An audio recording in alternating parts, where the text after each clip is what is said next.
ఓ లచ్చక్క, gas బుడ్డి పేపర్లన్నీ బరాబర్ ఉన్నాయా లేదా? ఒకవేళ లేకపోతే అన్ని జిరాక్సులు ఇప్పుడే తీసి పెట్టుకో. అవునుల్లా, నేను చెప్పేది నిజమే.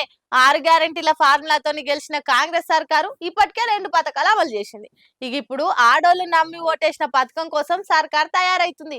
కదేనుల్లా, 500కే గ్యాస్ బుడ్డి అన్నారు కదా, మళ్ళా గాదానికి ఏమేం కాయిదాలు కావాలి, ఏం కథ అన్నది పురాగార్చుకుందాం పాండ్రి. తెలంగాణలో కొత్త సర్కార్ వచ్చిన కాంచెల్లి ఒకటేనుకొకటి అమలు చేస్తూనే ఉన్నామని కాంగ్రెస్ వాళ్ళు ఇప్పటికే కాలరెగరేసుకొని తిరుగుతురు. మహాలక్ష్మి పథకం కింద ఫ్రీ బస్సులు పెట్టేసరికి ఆడోళ్ళంతా బస్సులల్లా బిందాస్ గా తిరుగుతురు అని చెప్పుకుంటూనే ఉన్నారు. ఇక ఇప్పుడు కనీసం కాంగ్రెస్ వస్తేనైనా బతుకులు మారుతాయని కళ్ళు కాయలు చేసుకొని నమ్మి ఓట్లేసిన అక్క చెల్లెళ్ళ కోరికలు నెరవేరే టైం వచ్చేసింది. ఇంకా వారం అంటే వారం దినాలల్లా 500కే గ్యాస్ బుడ్డి ఇస్తందుకు సర్కార్ తయారైతుంది. కుద్దు రేవంత్ సారే మీడియా ముంగట్టుకొచ్చి ముచ్చట చెప్పిండు. 2 పథకాలు అమలు చేసినాం, ఇప్పుడు అక్క చెల్లెళ్ళకి ఇచ్చిన మాట నెరవేరుస్తాం అని హామీ ఇచ్చిండు.